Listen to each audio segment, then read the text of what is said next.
हम मिश्रण और यौगिक, मिक्सचर और कंपाउंड में डिफरेंस करेंगे कि इनमें क्या क्या डिफरेंस हो सकते हैं एक मिश्रण और एक यौगिक में। जो बेसिक बातें हमें पहले से पता है कि पदार्थ या मटेरियल क्या है, जिसका एग्जिस्टेंस हो, जिसका अस्तित्व हो, उसे हम पदार्थ कहते हैं। तो पदार्थ तो वो हो गया जिसका अस्तित्व होता है, वो सब पदार्थ है, ठीक है।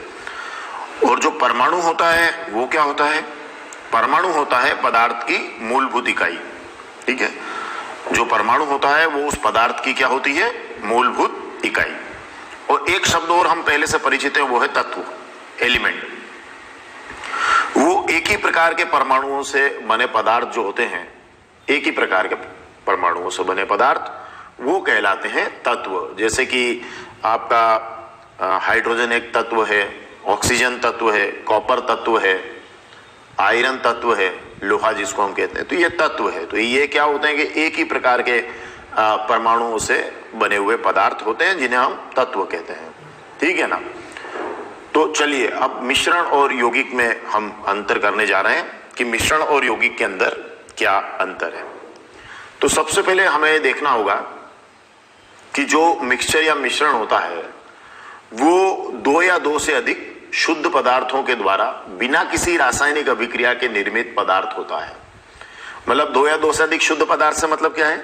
दो या दो से अधिक शुद्ध पदार्थ मतलब कि वो तत्व भी हो सकते हैं, वो यौगिक भी हो सकते हैं। मतलब तत्व या यौगिक मिल सकते हैं। मतलब दो या दो से अधिक, या तो ये कहें कि शुद्ध तत्व मिल जाए या यौगिक मिल जाए किसी भी अनुपात में, तो वो जो रेशो होगा उसे हम कहेंगे मिश्रण। मतलब उसका कोई निश्चित अनुपात नहीं है, लेकिन या तो तत्व मिल जाए या यौगिक मिल जाए। इसीलिए हमने कहा कि दो या दो से अधिक शुद्ध पदार्थों के द्वारा बिना किसी रासायनिक अभिक्रिया के जो भी पदार्थ निर्मित होगा उसे हम कहेंगे मिश्रण, ठीक है ना। जैसे पानी में नमक आपने मिला दिया, ठीक है, तो पानी में जो आपने नमक मिला दिया है तो वो बिना किसी रासायनिक अभिक्रिया के पानी और नमक का एक मिश्रण आपके पास में तैयार है, ठीक है। तो ये जो मिश्रण बना है पानी और नमक का, ये किसी रासायनिक अभिक्रिया से नहीं बना है। उसमें पानी भी है, उसमें नमक भी है।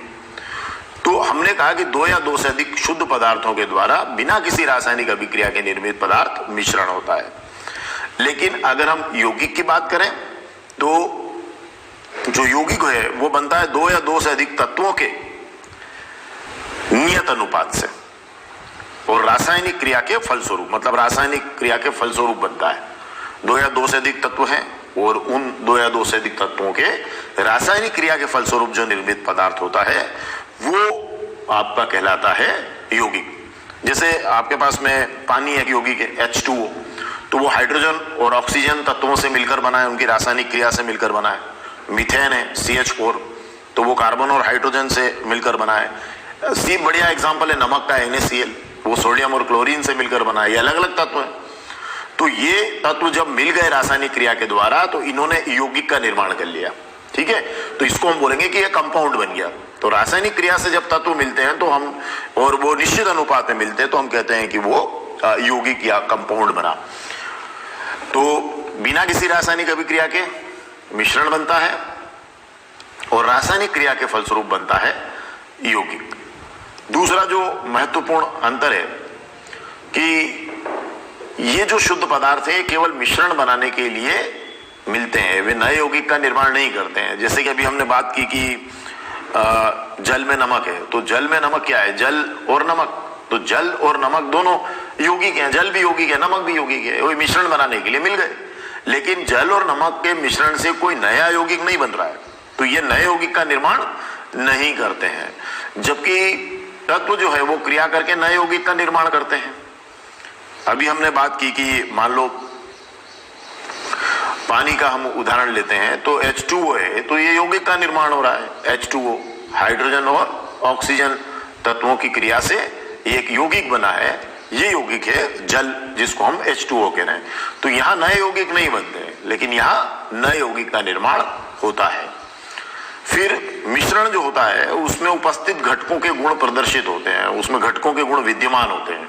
जिन घटकों को आपने आपस में मिक्सचर में मिलाया हुआ है, तो चूंकि वो तो नए यौगिक तो बना नहीं रहे, उनमें रासायनिक क्रिया तो हुई नहीं है, तो वो वैसे के वैसे पड़े हैं। तो अगर वो वैसे के वैसे पड़े हैं तो वो क्या करेंगे कि उनके जो कंपोनेंट्स हैं या घटक हैं उनके गुण भी वो बताते रहेंगे, ठीक है ना।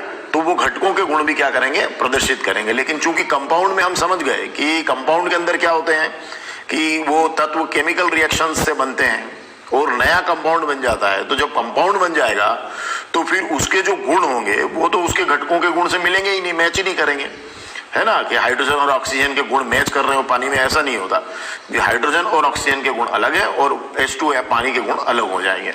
तो वो घटकों के गुण नहीं हो, जैसे सोडियम और क्लोरीन है तो वो कंपोनेंट्स है लेकिन वो जो तत्व है, लेकिन जब वो आपस में मिलेंगे तो सोडियम क्लोराइड नमक बन जाएगा। तो उसके घटकों के गुणों से मैच नहीं करता।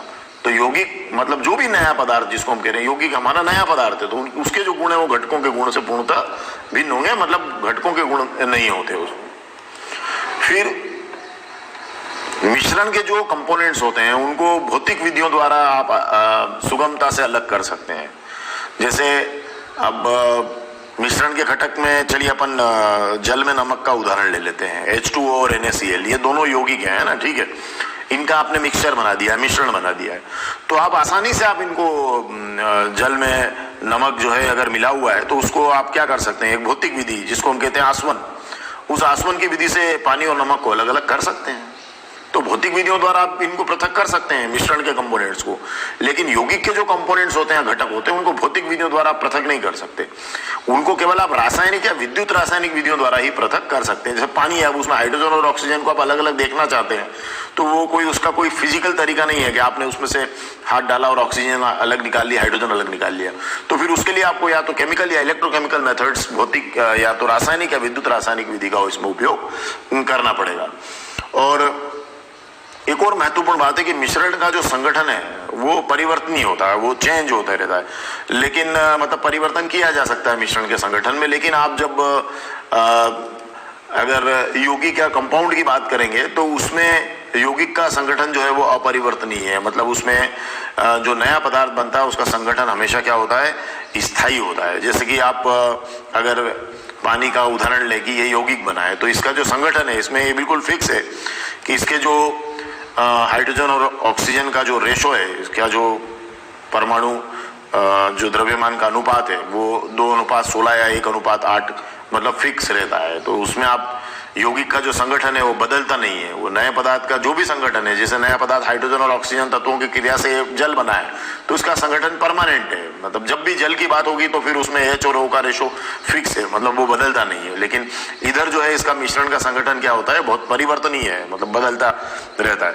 और मिश्रण के एग्जाम्पल्स में आपने जैसे अगर आप जैसे यहाँ लिखा है कि तेल में जो जल का मिश्रण है वो विषमांगी मिश्रण है, ठीक है ना, क्योंकि इसका असमान संगठन है। तो असमान संगठन होने से ये विषमांगी हुआ।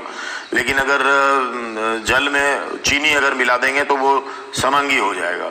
तो ये मिश्रण के हमारे टाइप्स हैं।